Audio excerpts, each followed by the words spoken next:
ನೀನು ಹೇಗೆ ಓಡಾಡ್ತಾ ಇದೆಯಾ, ನೀನು ಹೇಗೆ ನಿರ್ಗಂಟಿಗೆ ಓಡಾಡಿದೆ ಅಂತ ನಡೆದಿರುವಂಥ ಪ್ರಸಂಗವನ್ನು ನಾವೆಲ್ಲ ನೋಡಿದ್ದೀವಿ. ಇಡೀ ರಾಜ್ಯದಲ್ಲೇ ಒಬ್ಬ ನ್ಯಾಯಾಧೀಶರು ಅಧಿಕಾರ ತತ್ವವನ್ನು ಈ ರೀತಿ ಮೆರೀತಾರ, ನ್ಯಾಯಾಧೀಶರಿಗೆ ವರ್ತಿಸ್ತಾರ ಅನ್ನೋ ಒಂದು ದೊಡ್ಡ ಪ್ರಶ್ನೆ ಬಂದಿದೆ. ಆದ್ರಿಂದ ನಾವು ಬೆಂಗಳೂರು ವಕೀಲರ ಸಂಘದಿಂದ ಈ ನ್ಯಾಯಾಧೀಶರನ್ನ ಕೂಡಲೇ ಅಮಾನತುಗೊಳಿಸಬೇಕು, ಅವ್ರನ್ನ ಯಾವುದೇ ಕಾರಣಕ್ಕೂ ಇಲ್ಲಿ ಬಿಡಬಾರ್ದು, ನ್ಯಾಯಾಧೀಶರ ಕೆಲಸ ಮಾಡಲು ಬಿಡಬಾರ್ದು, ಅವರು ಅನರ್ಹರು ಅಂತ ಹೇಳಿದ್ರು. ಇದಕ್ಕೆ ಪ್ರತ್ಯುತ್ತರವಾಗಿ ನ್ಯಾಯಾಧೀಶರ ಪರವಾಗಿ ಮಾನವ ವಕೀಲರ ಸಂಘದಲ್ಲಿ ಕೆಲವು ವಕೀಲರು ತಮ್ಮ ಆಹ್ವಾನವಿಟ್ಟು ನ್ಯಾಯಾಧೀಶರು ಯಾವ ತಪ್ಪನ್ನು ಮಾಡಿಲ್ಲ, ಇದು ಕೇವಲ ಟ್ಯಾಂಪರ್ಡ್ ವಿಡಿಯೋ, ಸೃಷ್ಟಿತವಾದ ವಿಡಿಯೋ ಅಂತ ಹೇಳಿ ಅವರು ವಾದಿಸ್ತಾರೆ. ಈ ದಿನ ಆ ಕೇಸ್ನಲ್ಲಿ ಆ ನ್ಯಾಯಾಧೀಶರನ್ನ ಬಯಸಿಕೊಂಡಂತ ಯುವಕ ವಿನಯ್ ಇಲ್ಲಿದ್ದಾರೆ. ಆ ನ್ಯಾಯಾಧೀಶರ ಹತ್ರ ಮಾತಿನ ಚಕಮಕಿ ನಡೆಸಿದಂತ ಅವರ ತಾಯಿ ಇದ್ದಾರೆ, ತಮ್ಮ ಕವಿತಾ. ಹಾಗೂ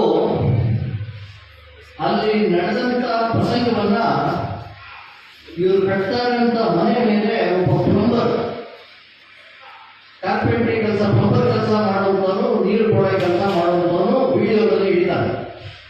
ಅವ್ರಿಗೂ ಗೊತ್ತಿಲ್ಲ ಅಲ್ಲಿ ಎಲ್ಲಿಂದ ತೆಗೆದಿದ್ದಾರೆ, ಅದು ಅವ್ರ ಮನೆ ಕೆಲಸ ಮಾಡ್ತಾರಂತ, ಇವ್ರ ಮನೆ ಕಟ್ಸ್ತಾರೆ ಅಂತ ಲೇಔಟ್ನಲ್ಲಿ ವಿಡಿಯೋ ತಗೊಂಡು ಹೇಗೆ ನಡೀತದೆ ಅಂತಂದ್ರೆ, ಅವತ್ತಿನ ದಿನ ಈ ಹುಡುಗ ಹೋಗ್ತಾ ಇರ್ತಾನೆ, ಒಂದು ಗಾಡಿ ಸ್ಪೀಡ್ ಆಗ್ತದೆ.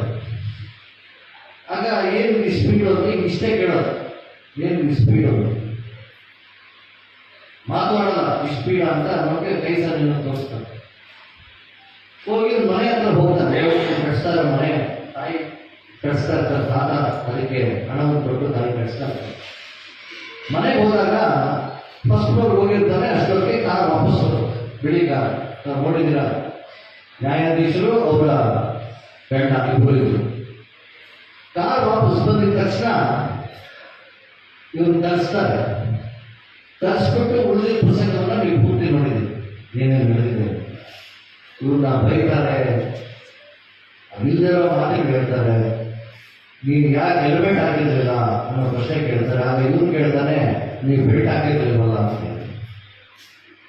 ಇವತ್ತು ನ್ಯಾಯಾಧೀಶರನ್ನ, ರಾಜಕೀಯದವ್ರನ್ನ ಪ್ರಶ್ನೆ ಮಾಡ್ಬೋದು ನಾವು ಇವತ್ತಿನ ಸಮಾಜದಲ್ಲಿ. ಹೋಗಿ ಬಿಡಪ್ಪ, ನಾನು ಬೆಲ್ಟ್ ಹಾಕೋತೀನಿ ಅಂತಾರೆ. ಆದರೆ ನ್ಯಾಯಾಧೀಶರನ್ನ ಅವ್ರ ಕುಟುಂಬವನ್ನ ನಾವು ಪ್ರಶ್ನೆ ಮಾಡಬೇಕಾದ್ರೆ, ನೀನು ಬೆಲ್ಟ್ ಹಾಕಿಲ್ಲ ಅಂತಂದ್ರೆ ನೀನ್ ಯಾರು ಕೇಳೋದಕ್ಕೆ ಬೆಲ್ಟ್ ಹಾಕೋದು, ನೀನು ಹೆಲ್ಮೆಟ್ ಹಾಕಿದ್ಯಾ, ಕೇಸ್ ಹಾಕ್ಸ್ತೀನಿ. ಇದಾದ ಮೇಲೆ ಭಾರಿ ಬೈದು ಸ್ಟೇಷನ್ ಒಳಗಡೆ ಕರ್ಕೊಂಡು ಹೋಗ್ತಾರೆ. ನೀವು ನೋಡಿದ್ದೀರ ಹಿಂದೆ ಕೂರಿಸ್ಕೊಂಡು. ಆದರೆ ಒಂದು ದುರ್ವರ್ತನೆ ಅಥವಾ ಅಧಿಕಾರದ ದರ್ಪ ಏನಂತಂದ್ರೆ, ಅಲ್ಲಿ ಒಬ್ಬ PC ಬರ್ತಾನೆ, ಇವ್ರು ಹೊಡಿತಾರೆ. ಇವ್ರಿಗೆ ಸಾಮಾನ್ಯ ಮನುಷ್ಯರ ಪಾಠ ನೋಡಿ ನಮ್ಮ ದೇಶದಲ್ಲಿ. ಅದರಿಂದ ನಮ್ಮ ಪಟ್ಟು ಭಯ ಕುಗಿಯುತ್ತೆ. ನಮ್ಮ ಪಟ್ಟ ಒಬ್ಬ PC ಬಂದು, ಅವರ ಮಾರ್ಗದರ್ಶನದಲ್ಲಿ ಇರುವಂತ ಒಬ್ಬ PC ಬಂದು ಇವ್ರನ್ನ ಕಾಪಾಡಬೇಕು. ಸಾರಿ ಕೇಳೋದಕ್ಕೆ ಹೋದ, ಸಾರಿ ದಯವಿಟ್ಟು ಬಿಡಿ ಅಂತ ಕೇಳೋದಕ್ಕೆ ಕಾಪಾಡಬೇಕು.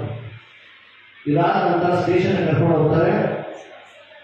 ಇವ್ರು ಸ್ಪೆಕ್ಸ್ ಎಲ್ಲ ಬಿದ್ದೋಗುತ್ತೆ,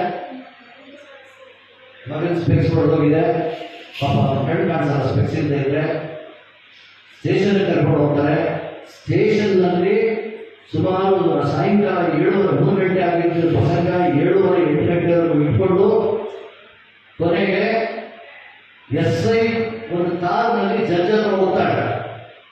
ಏನ್ ಮಾಡ್ಬೇಕು ಇವ್ರನ್ನ ಅಂತ. ಇವ್ರ ತಾತ ಕೋರ್ಟ್ನಲ್ಲಿ ಕಾಯ್ತಾ ಇರ್ತಾರೆ ಜಡ್ಜಿಗೆ ಕ್ಷಮೆ ಕೇಳೋದು. 7:30ಗೆ ಇವರು ಹೊರಗಡೆ ಬಿಟ್ಕೊಳ್ಳೋಲ್ಲ. SI ಒಬ್ಬ ಹೋಗ್ತಾರೆ. 7 ಗಂಟೆ 6:30 7 ಗಂಟೆ ಒಳಗಡೆ ಹೋಗ್ತಾರೆ. ಅವ್ರು 25,000 ಫೈನ್ ಹಾಕಿರ್ತಾರೆ ಜಡ್ಜ್.